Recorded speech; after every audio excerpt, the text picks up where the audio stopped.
Welcome to A Teaspoon of Healing, where we explore the pathways to wellness and vibrant living. Listen to personal stories of healing and interviews with experts. It's time to open a doorway to healing in your life through positive changes. Here is your host, Dawn Damari. Hi, I'm Dawn Damari, and you're listening to another episode of A Teaspoon of Healing. Well, today's topic is optimizing your digestion using enzymes and other ways you can optimize your digestion. And we're also going to be talking about bodybuilding for those of you who are new to that and want some tips. My guest is Wade Lightheart, champion bodybuilder and the co-owner of a company called BiOptimizers, which makes supplements. We're going to discuss Wade's background, some tips for new bodybuilders, and he will share his story of healing and also how he optimized his digestion and how you can do that too. This podcast is for informational purposes only and does not constitute medical advice. Please consult a physician or other health professional before undertaking changes in lifestyle or wellness habits. The author claims no responsibility to any person or entity for any liability, loss, or damage caused or alleged to be caused directly or indirectly as a result of use, application, or interpretation of the information presented herein. And before we get into our interview, let's hear from one of our sponsors, Goff Tours.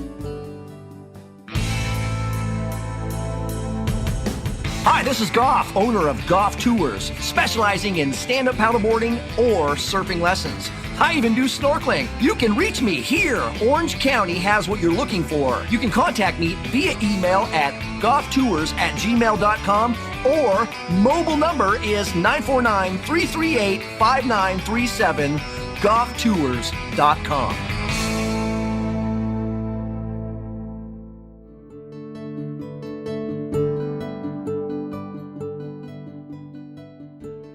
Hi, I'm Dawn Damari, and you're listening to A Teaspoon of Healing.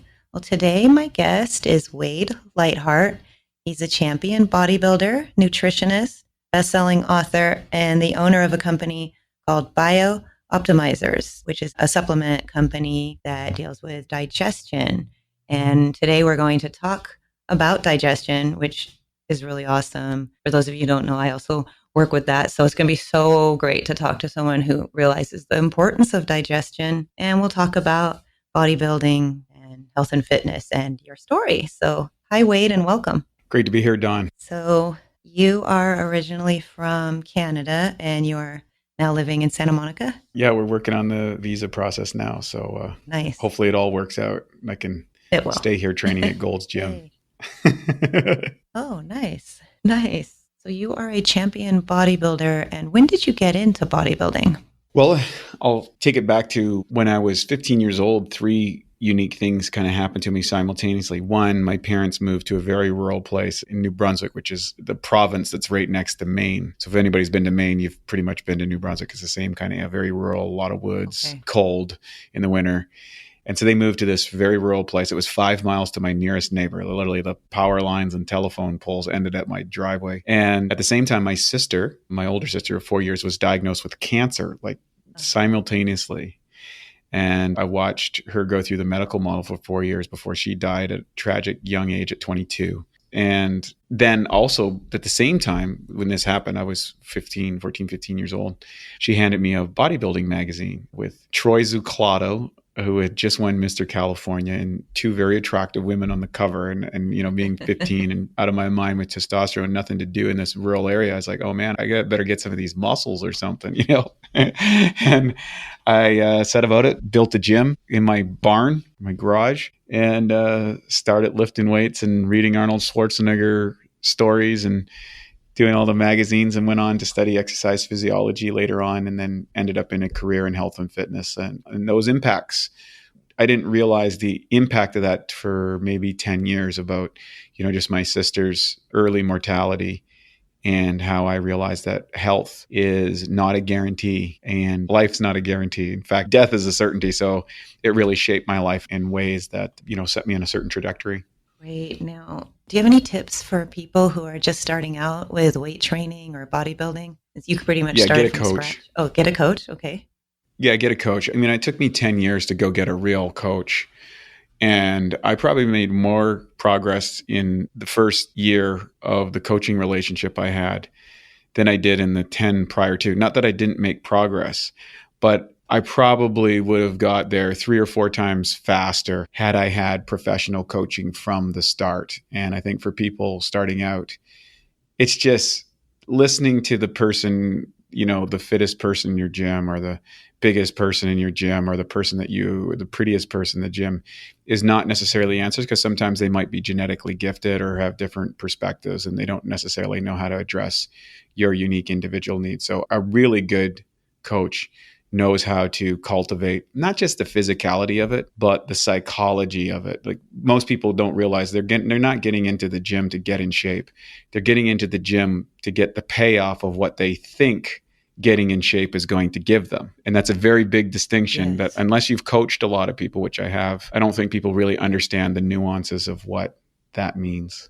Okay, so what would be the difference for people who don't know? Yeah, well, for example, I think everybody carries a certain amount of insecurity about, maybe, are they good enough, especially in today's social media world? Are they good enough? Do they measure up physicality? Are they smart enough? Are they wealthy enough? Are they popular enough? Are they funny? All these different things, whatever the filters are. And when people are attracted to, let's say, to get in shape, right? Most people are like, I got to get in shape, or I've got to lose weight, or I got an event I'm showing up to. I don't like the pictures I saw from my last wedding, and I need to I need to do something about it. Well, if you actually break down what is it that the person's looking for, and essentially it's to be loved and accepted. And they feel that being fit is going to help them be more loved and accepted.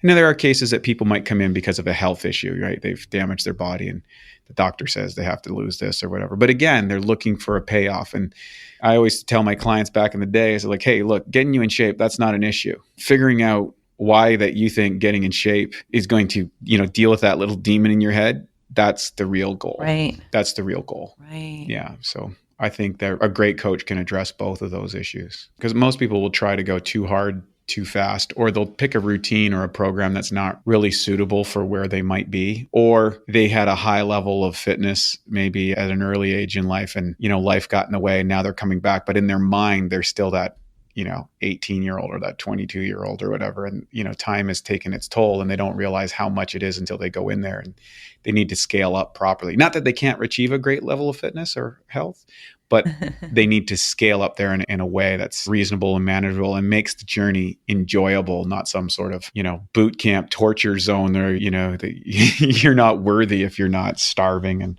aching every single day. Right. Now, you have been involved in a few competitions, and what were the competitions called?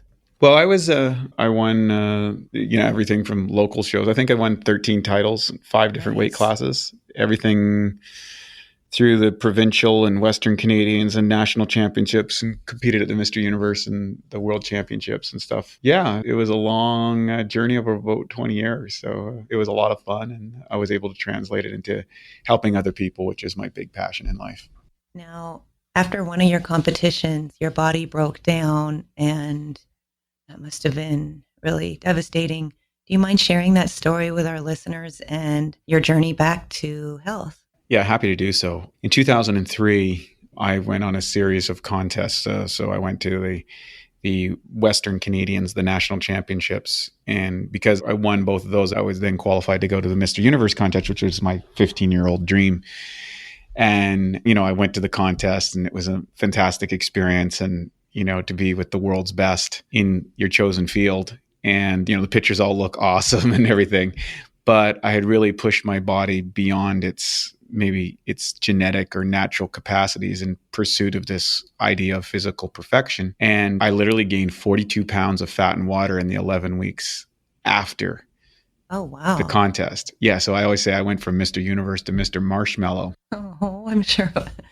Fine, right? But that's normal. And, that's, Yeah. And so this was, keep in mind, it was 16 years to get to this point. It's 16 years of Spartan discipline, physicality, training. I had coaching. I had everything. I'm supposedly doing everything right to the T for, the last decade even. And to have that was psychologically effective, because it was like, well, there's something I don't know here. You'd think the person really knows it all. And the reality was I had made the classic error that I think everybody does in today's culture. And that is making the mistake of equating fitness as healthy. Okay. And I'm going to expand on this a little bit as we go to the next topic, because I think it's really important. So we look at pictures of actors or fitness and celebrities or sports athletes and who exude a high level of fitness and maybe look good, right? They've got, lean bodies and they're physically beautiful, or they're super strong, or whatever it happens to be the definition of. And we automatically assume, oh, wow, that's healthy. No, I would say that's fit. They may be healthy, they might not be healthy. And in fact, in today's world, I find that a lot of people in certainly the high performance level, or to push the limits to be something new and something extreme or whatever, they actually sacrifice their health in order to look cosmetically appealing. Okay. And so I call that cosmetic fitness. So the reality was, although I was very fit, I was really into cosmetic fitness. It was all about how a person looked. And I'm not here to diss that. To me, it was a form of art. It was like I'm sculpting a physique and see what I can make out of it. Like, and that's how I approached it and enjoyed it. But I didn't know that internally I was making some mistakes that had tragic consequences. And fortunately, I found a medical doctor by the name of Dr. Michael O'Brien, who had overcome cirrhosis of the liver and overcome, stage 4 colon cancer and recovered. And he was a, senior citizen, super vibrant guy. I was like, this guy, one of the most healthiest guys I've ever seen in my life. And he was, in his 70s or whatever. I was like, dude, what are you doing? I want to be like you. And I said, here's what happened to me. And he goes, well, Wade, I'll never forget this. He said to me, Wade, you've learned how to build the body from the outside in, but not from the inside out. And that just really resonated with me. And I said, okay, what do I need to do? And he put me on a regimen of reconditioning my digestive system using enzymes and probiotics and, green foods and raw food diets and all this, radical kind of ideas that I had never done before. And I did it. And within 6 months, I had regained my health and my physical condition. So I didn't just look good. I actually felt good, which was not the case just, 6 months before, where I looked good and felt terrible. And so that was a big aha. And then over the next 4 years, I started cultivating and coaching people through that process. And my business partner and I, we helped about 15,000 people through our online business. And then ultimately that evolved into a company that solves digestive issues, because I had all of a sudden all these people from all these walks of life coming to me. And I realized they had the same problem I did. And that it was, they were not assimilating the food that they were eating, regardless of the diet they were choosing. Like, different diets work for different people. And I think a lot of it has to do with their digestive capacity. Where it's compromised and where it's not compromised would make them drawn towards some diets and not others. And so I started helping people on that, and it evolved into a company. So I started with a toaster and ended up with a rocket ship. Nice. Yeah. You are a nutritionist as well. Yes. And so you definitely obviously believe that food is medicine, and because it healed you.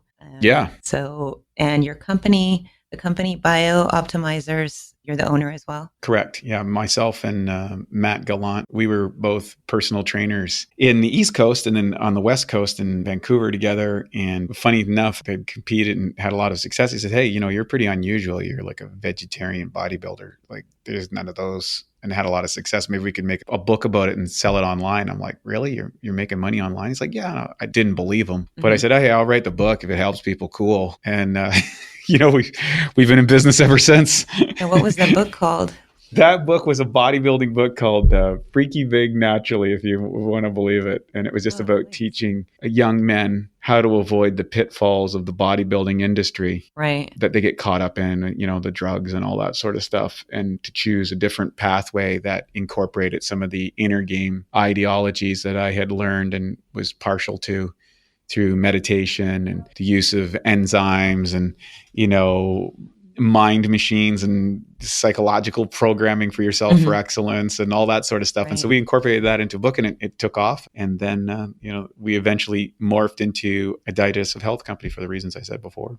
Digestion is so important to our health and our well-being. And like you were mentioning, even if you're eating the diet that's ideal for you, it could be great diet, but if you're not digesting your food properly, you're not absorbing the nutrients properly either. So what are one or two things that people can do to optimize their digestion? Well, I think step one, some of this is going to sound redundant and boring, but I think one of the best things that people can do is to actually get out a journal and write down what they eat Okay. and how they feel. Right. I'm talking, put the times down, what you eat, what you felt like before. Were you starving? Were you hungry?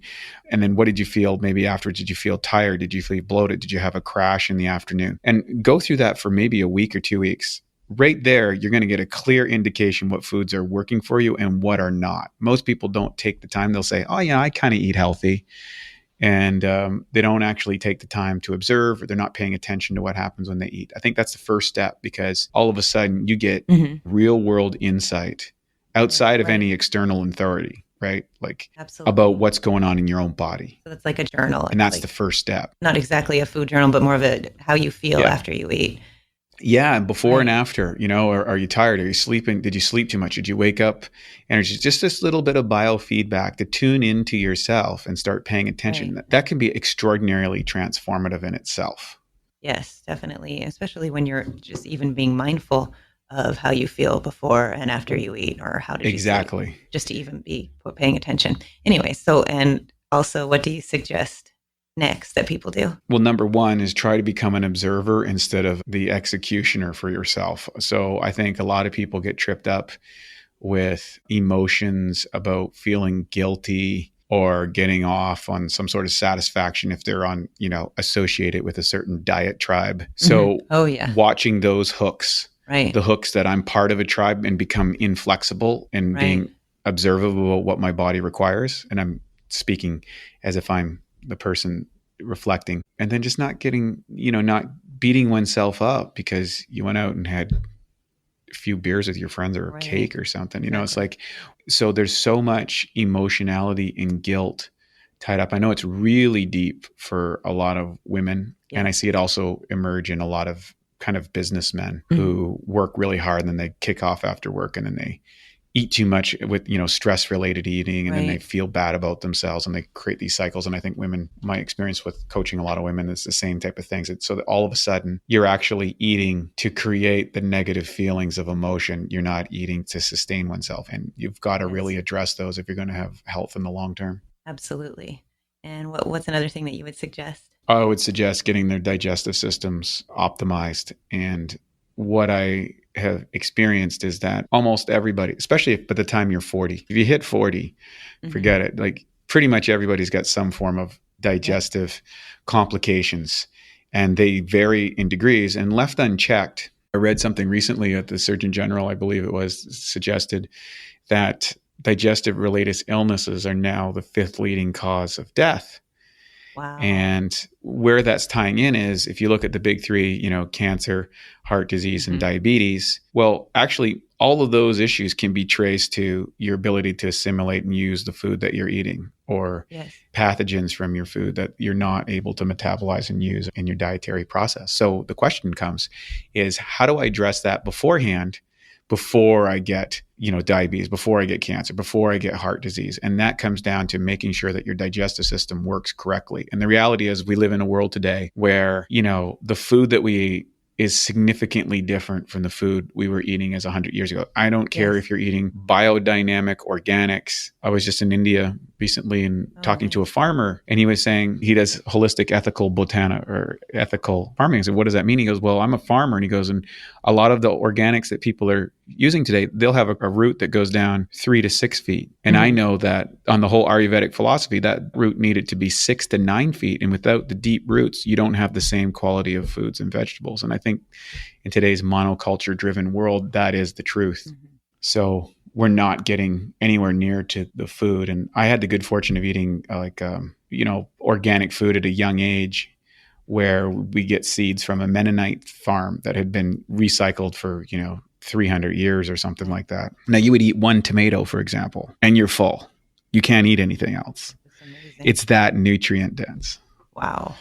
So I think the whole emergence of superfoods was not really superfoods. I think all foods were superfoods at one point in time, I think. But now if you look at superfoods, for the most part, it's foods that haven't been affected by monoculturing farming by humans.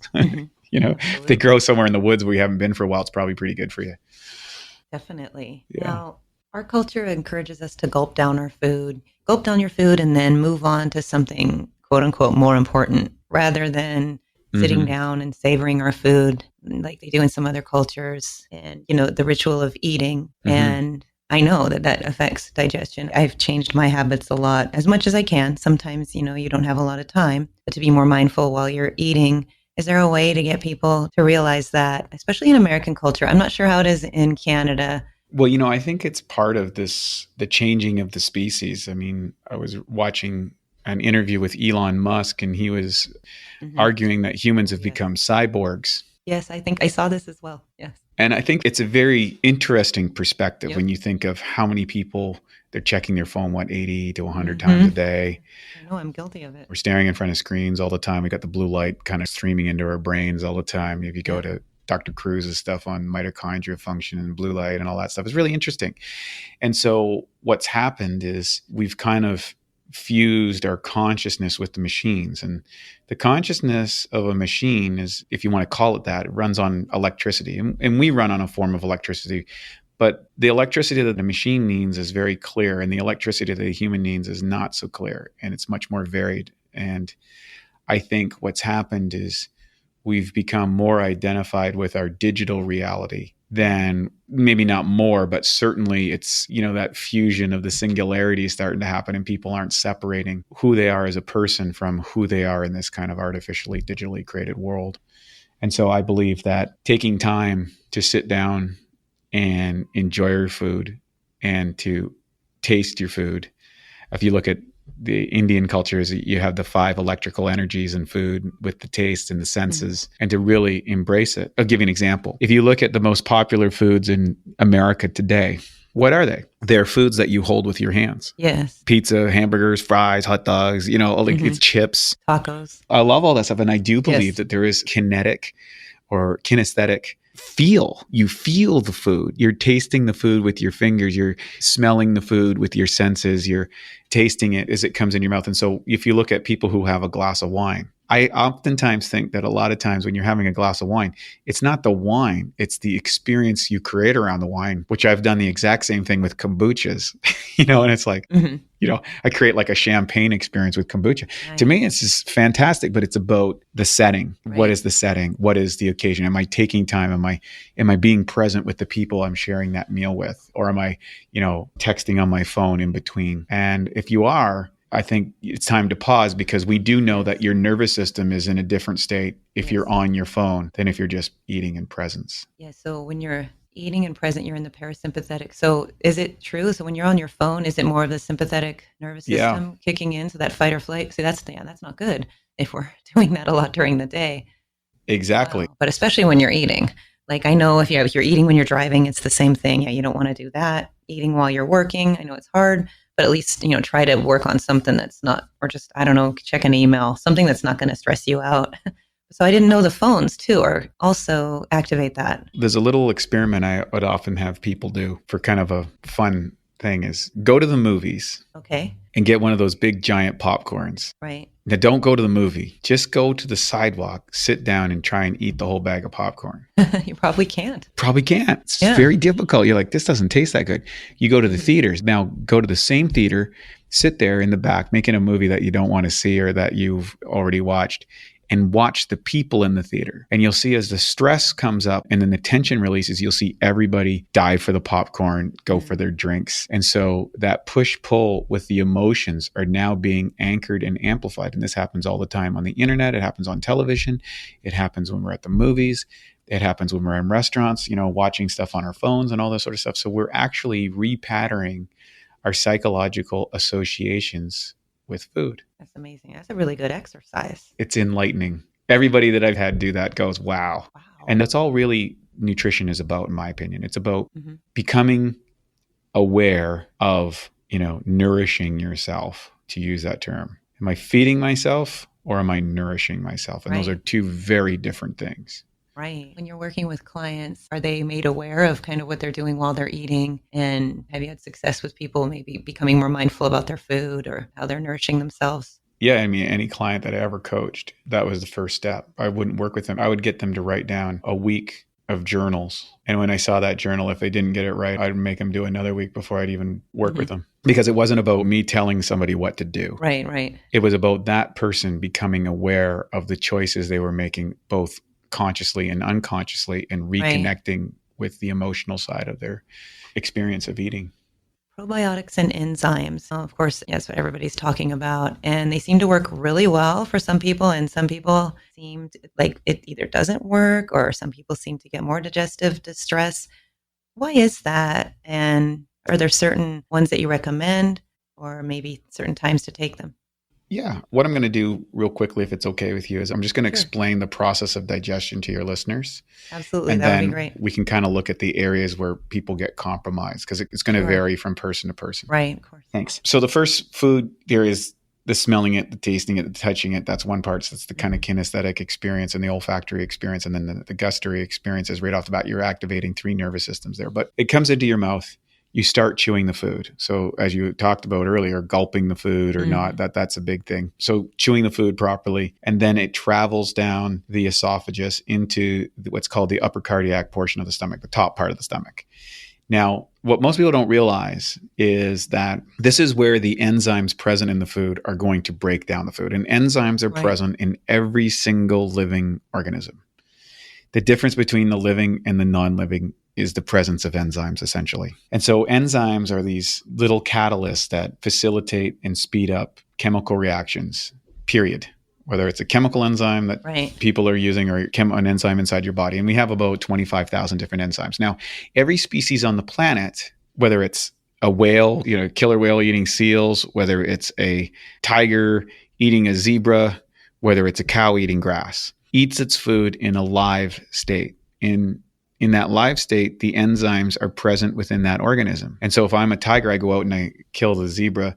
And what does it do? It goes for the entrails first, where all the enzymes and probiotics are, and then it eats the rest of the carcass. Right. So they innately understand, they innately follow a sensory experience. And a herbivore, like a horse or whatever, if there's even a little bit of blood on the grass or something like that, it won't eat that grass because it knows that's not its food. Yes, it's very, very distinct. So humans, in our innate wisdom, we figured out how to cook and preserve food. Now, that's a big advantage from the standpoint of it's allowed humans to proliferate the planet. I mean, not having enough food was the biggest issue in humanity for most of history. And it's still a big issue in a lot of places in the world. It's getting better. But so we had a whole life that was built on not enough food, not enough calories. And then we've come up with cooking, and we come up with storage, and we come up with preservation methodologies. And now we are experiencing this whole thing of the side effects of all that. And number one is there's no enzymes in the food. Anything that's cooked over 114 degrees, there's no enzymes present. So there's nothing in the breakdown of the food. So what do we have to do? We have to manufacture enzymes in our own body that go to digestion. And if you look to Dr. Edward Howe, who's kind of like the godfather of enzymes, if you will, he wrote a book called Enzyme Nutrition and had another one called The Food Enzymes for Health and Longevity. And he demonstrated that they did all these experiments with species, and species that were fed an enzyme deficient diet lived way less of a length of time than species who did have an enzyme rich diet, period. And he said that the lifespan of an organism is inversely related to what he called its enzyme bank account. And so same as a person, if they were taking drugs, you see them, like a hardcore drug addict, you see them, devolve very, very quickly in the damage because they're doing so much damage to their system, and it's enzymes that have to clear that out, or an alcoholic, or these type of things that come for various people who are suffering from all kinds of diseases of addiction, are putting a lot of chemical agents, or people who are exposed to harsh chemical environments or toxic environments. They don't live that long because their body's using their enzyme supply to rid the toxins from their body, but they're also using enzymes to break down the food. And of all the diets that you look at, and I've studied every different diet program I think there is out there, the one thing that we can confirm with longevity is eating less. Yes. And what does that mean? Well, I'm putting less strain on my digestive system. Oh, okay. Well, what if I was able to boost my system with using exogenous or enzymes that were cultivated so I didn't have to put the stress on my system? Well, that's one of the reasons why I think the whole foundation of the raw food movement was enzyme-rich diets, but that's just not practical for most people. It's very difficult to follow that. It's socially challenging. I've done a raw food diet for 2 years as one of my experiments, and I loved it. It felt great, but it's also challenging. It's socially. You're the weirdest guy in every room. So no disrespect to all my friends in the raw food doing, and I love that program. And I think everybody would benefit from 6 months of doing a raw food diet. I think it's probably the best way to detox there is, but it has its limitations as well, like every diet. So that's the first stage and the breaking down. So then after that first 30 to 60 minutes, what happens is the food goes into the lower part of the stomach and hydrochloric acid comes in, often called HCl. Now, hydrochloric acid is involved in a couple of very key processes. Number one, it is the disinfectant of your body. So it kills parasites, viruses, bacteria, things that may be present on the food. And the thing is, by the time people are, by 40, almost no one produces enough hydrochloric acid. Right. And what does that show up as? Acid reflux and heartburn. People go, really? Yeah, people think, why? Yeah, it's like all the acid blockers that they'll put you on instead.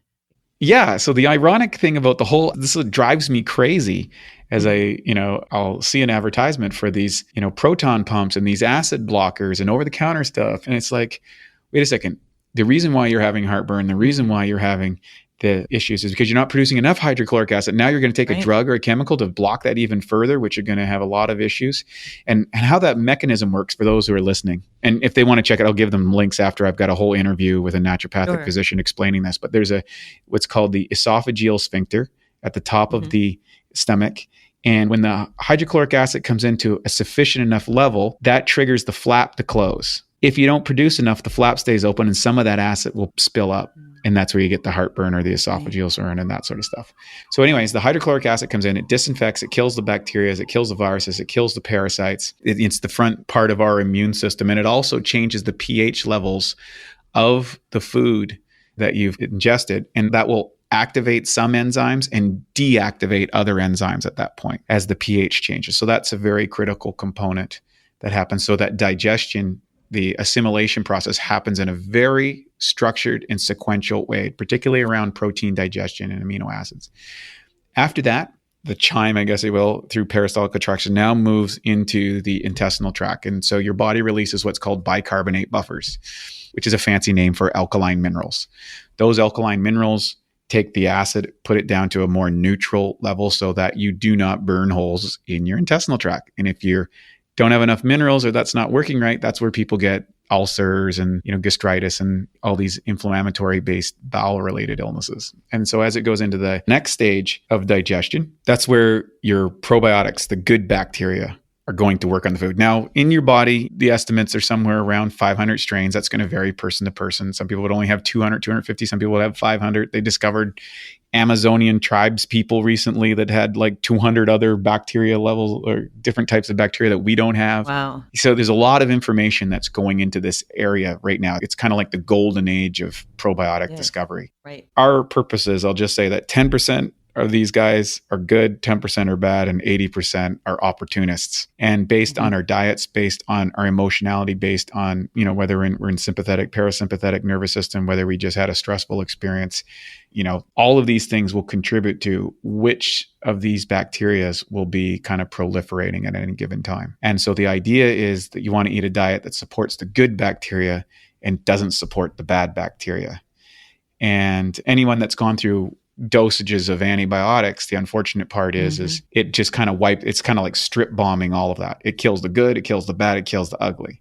And I'm not here to go off against antibiotics because they've saved millions of lives. Yeah, right. Sometimes you need them. Yeah. Yeah. And, I had some people I knew in the health world that needed some antibiotics at a period of time, didn't take them and died.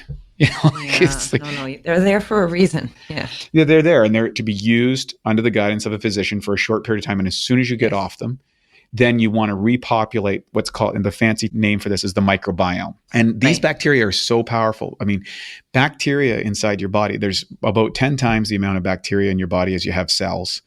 They also hook directly into your nervous system.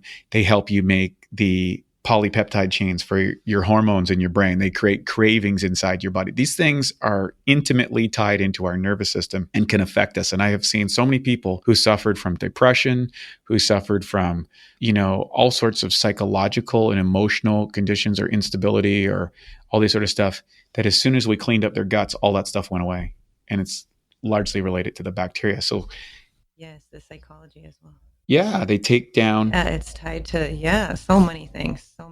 Yeah, they've kind of finish off breaking down the food from what the enzymes did and convert it and transport it across the intestinal tract and then off to your liver and the rest of your body and all that sort of thing. I always say that enzymes are cutting the grass and, the probiotics are mulching the grass, if you will. Mm-hmm. That's a good analogy.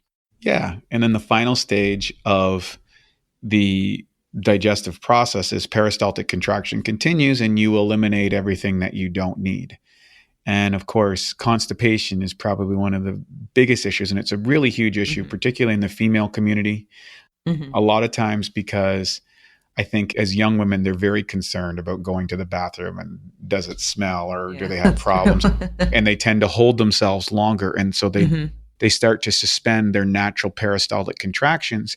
And then later on, as they get compromised digestive systems, this becomes amplified in a lot of different ways. So I even would teach people how to do various breathing exercises that I learned in yoga to start reactivating the peristaltic contractions inside the body so that they could eliminate the waste properly. Okay, great. That's a part of it. And you can use herbs and those can help start things. But I think ultimately you always want to use supplements in conjunction with your dietary program and a regimen that will enhance your digestion. And then, it's kind of to kickstart everything and get it going and then use as something to make sure everything's working properly all the time. Thank you for that explanation and, what enzymes do and probiotics. And so how come for some people then the ones that they take don't work? Is it better to get them from food, or is it just some people, is it just the brand maybe that they're taking, or they're not taking it at the right time? Yeah. So unfortunately, we live in an age of what I call the Me Too world. It's not like not the social media, but what I mean by that is tomorrow morning, if there is an article that is released in Time magazine saying that palm leaves, help you live longer or make you lose weight, by the end of the week, there is going to be companies selling palm leaf extract. you know what I mean? True. Yeah. And even if the palm trees, let's say that is true. I'm using a totally radical idea just to illustrate a point. Let's say that's totally true, that those actually affect the chances of you getting an effective dose or whatever the essential components of that in that pill at that given time when it was churned out in a week is highly unlikely. It's somebody just capitalizing on a trend and taking advantage of somebody's emotion when they feel, hey, I'm not doing what I need to be doing and I need a little boost to help me. And people make a purchase and they feel good about starting that program on Monday and they take their pills and they talk to their friends and that's how trends get started. And when it comes to companies and the supplements, I've been in the industry since the early 90s, first as a sponsored athlete, well, as a user and then as a sponsored athlete, and eventually opened my own store and then got into distribution and manufacturing and then ultimately designing my own products. And so, I've seen the good, the bad, the ugly of the industry, seen the best parts and the worst parts. And I think that about maybe 10% of the products on the market are of a high enough quality that they're going to be effective. And the rest of the people are just running on trends and margins. And so how do you find that out? How do you determine that? Yeah. How do you do that? First off, I think you definitely want to be around companies that have been around for a while, because a lot of the fly-by-night companies, they open a company, start a trend, and then they're down in a couple of years. Next thing, you want to know the background and history. What's the focus of that particular company? Who's the founders? What were their interests? What were they founding? And then you want to look at the products and see, does it have the magnesium stearates in it? Does it have all the different, unpronounceable ingredients? It's probably not that good. Yeah, you're right. When it comes to enzymes, you want to look at how many huts, which is a form of, say, proteolytic capacity, right? Does it have, or how many in probiotics, it would be how many billion or trillion or million cultures is actually in the product or whatever. And there's a lot of different things to look at. And so part of the education process that we do is to teach people exactly what I taught people when I was coaching them, is like, how do you look at a label and know if it's good? How do you know if a company is reputable? And then also, does the company back up their product? Will they give you a return? Will they refund it if it doesn't work for you? That sort of thing. And the reality is most people today shop on price. And I always say there's nothing more expensive than a product that doesn't work. Doesn't matter if you spend $2 for it. Didn't work. So especially when it comes to your health too, you're putting in your body. Exactly. So I've never lost out choosing what I call like the gold standard in whatever I was dealing with. And so I think you always want to follow companies and persons and choose your products on that gold standard, because, frankly, you deserve it. Bodies aren't like cars. You can't go get a new one. Yeah. Absolutely true. Now, people, often complain about bloating, gas, indigestion. Also, when they are transitioning and they're eating, some people can't handle, raw veggies. Hmm. Some people like they are like, I'm going to eat healthier, so they're starting to eat more salads, and then they find out that they have more bloating and gas, and they're like, well, this can't be healthy. So, what do you suggest? I mean, of course, there's always roasting vegetables, and I know there's a time that it takes some time to get used to. If you're putting more greens in your diet, you'll get used to it. But what do you suggest to those people so they don't just abandon the salads and just go back to something unhealthy? Yeah.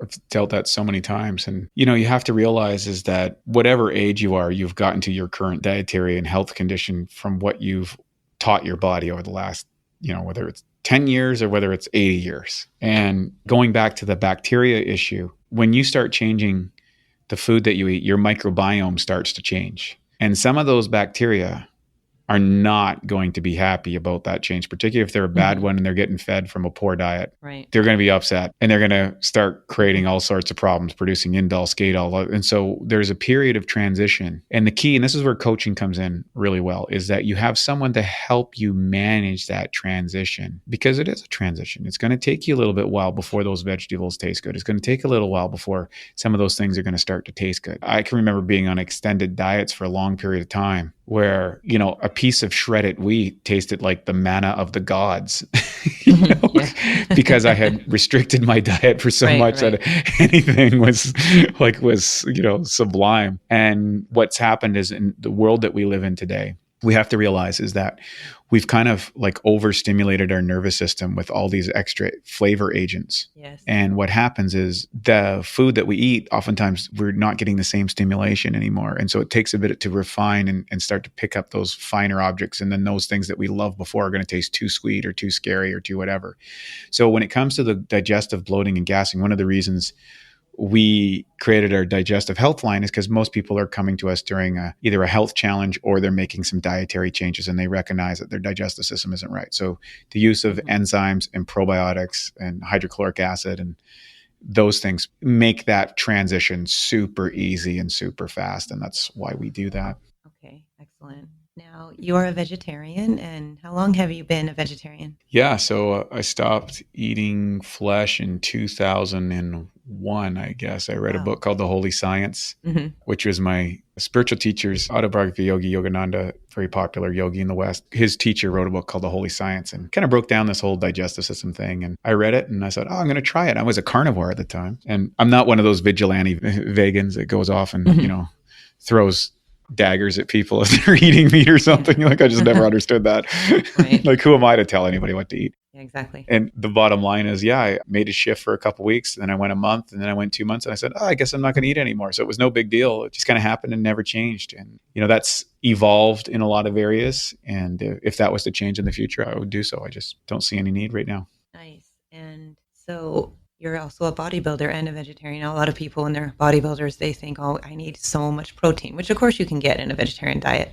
But I looked at your bio, and apparently you don't need as much protein as you think when you're bodybuilding. Correct. And the reason why that is, there's an old adage in, I guess it was Eastern Europe, that your body becomes its function. And I think that's so great. And the thing is when you start consuming a lot of protein, your body starts to require a lot of protein because you actually get more and more inefficient about breaking down the protein into amino acids, which is what you need.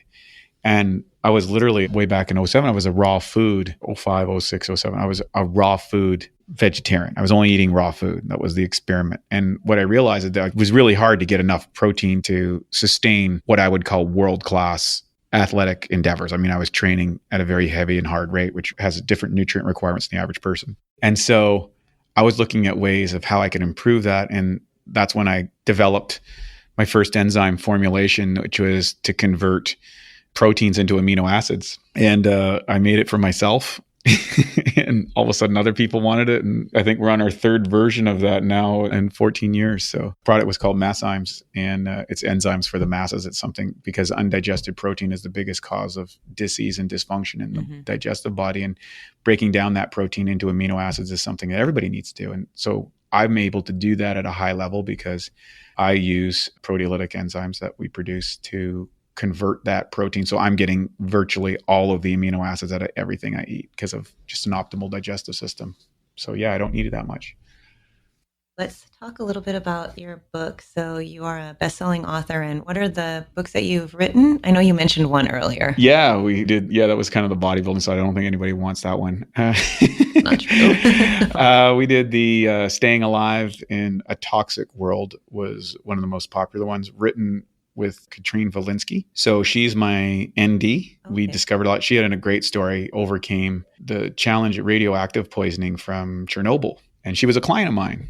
And in a totally different area. She was in finance, and we started working with her, and she had all these challenges that I'd never dealt before. And we went into a lot of different areas together to discover things. And she found out she had an aptitude for it. And I said to her one day, I said, you have a real aptitude to this. And she went on and became a naturopathic physician and really works with a lot of women who have hormonal issues, which is so common, especially women around after pregnancy or menopausal women or people who have followed every diet and are struggling. She really understands that process really well and helps, people boot up their systems. She's really into genetics and epigenetics and choosing diets that are suitable for those areas and what you're trying to do and hormone regulation and stuff. And so we decided we'd write a book together eventually, and we did, and that was probably one of our most popular. So Staying Alive in a Toxic World, I think it's on Amazon or something, or you can go to katrinevalinsky.com and pick up a copy. That's probably our most popular one. And then, of course, on our website at BiOptimizers, we have the BiOptimization Blueprint, and then we have what's called the Awesome Health Formula, which is a course. It's a 12-week course that people can take, or they can do it faster. It's like literally 84 5 to 15-minute videos about everything that I've learned from all these different people, summarized in a sequential format, which I call the Awesome Format. It's an acronym, so that people can start to assimilate a healthy lifestyle in a kind of a step-by-step plan. And so we do that. I'll give a link to your listeners so they can get a copy for free. Okay. Oh, nice. Yeah. And so what is the link for that, for the free? It's a bioptimizers.com/teaspoon. TEASBOON. Yeah. Okay. And I'll put that also. So BiOptimizers, OPTIMIZERS.com/teaspoon. Yeah. So anybody that goes there, we'll give them, it's about $6,000 worth of coaching. We normally sell for $300. You can have it. And just as my gift to your listeners, because there's so many different areas that people have questions about, and they can go in and learn about probiotics. They can select what they want. They can learn about water technology. They can look about sunlight or saunas and all these kind of cool things that I like to do. And my friends like to play around with it. They don't have time to get all that. It's all one spot. You can go through it at their own pace. Well, thank you. Thank you for that. Yeah, my pleasure. Now, you also have a podcast, which is awesome. So what is the name of your podcast? Yeah, it's the Awesome Health Podcast. And basically what we do is we kind of interview people who are expressing awesomeness on the physical plane, usually related to health. We just had Luke's story on there recently. Oh, nice. Yeah, great guy. Where he overcome all these different illnesses, like, addiction and everything is really powerful for people who might be suffering that. We've had some world-class bodybuilding coaches. We have people on electroacuoscopes, so just tone flare. It's a pretty wide-ranging topic of people. Kind of like if you're into the lunatic fringe of the of physicality, that's a podcast you might want to check out. Great. And that's on iTunes and... Correct. Yeah, you can get on that or just go to their site and grab it. Great. Now, if people want to learn more about you, you gave the company URL again, BiOptimizers.com. And if you also put /teaspoon, you get a free gift. That's right. But is that also where they can find out info? And do you have social media as well? Yeah. So somebody handles all the social media for me. I just turn out stuff and I don't know where people put it. But if you go to bioptimizers.com/teaspoon, you'll be in the universe and you can just kind of navigate around all that stuff. You click on those little icons and people take care of that. So that's great. You have a social media manager. Yeah, I have to. I need a manager for everything, right?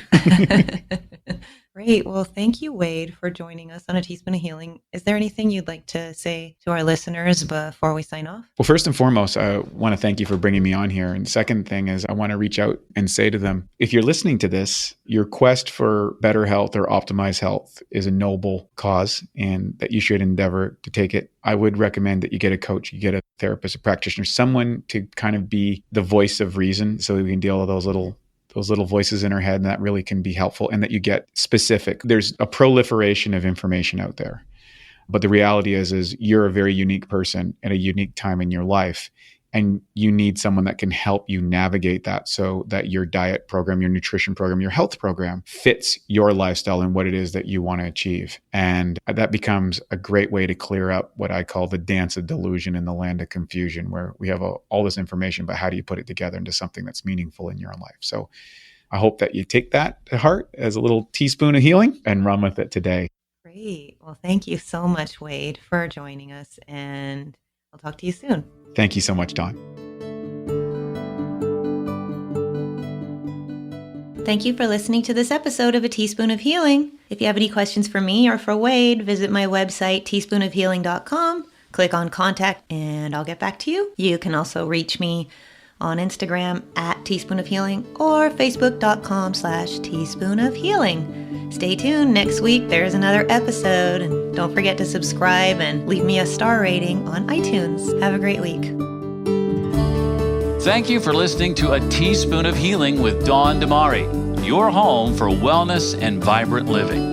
For more resources on wellness and vibrant living, visit us online at teaspoonofhealing.com. This podcast is for informational purposes only and does not constitute medical advice. Please consult a physician or other health professional before undertaking changes in lifestyle or wellness habits. The author claims no responsibility to any person or entity for any liability, loss, or damage caused or alleged to be caused directly or indirectly as a result of use, application, or interpretation of the information presented herein. Hey there, this is Sean. And this is Frank J. from Sensibly Cynical. And you can check us out on iTunes, Google Play, or your favorite podcatcher application. Or just be real, you can just Google our name, Sensibly Cynical. That too.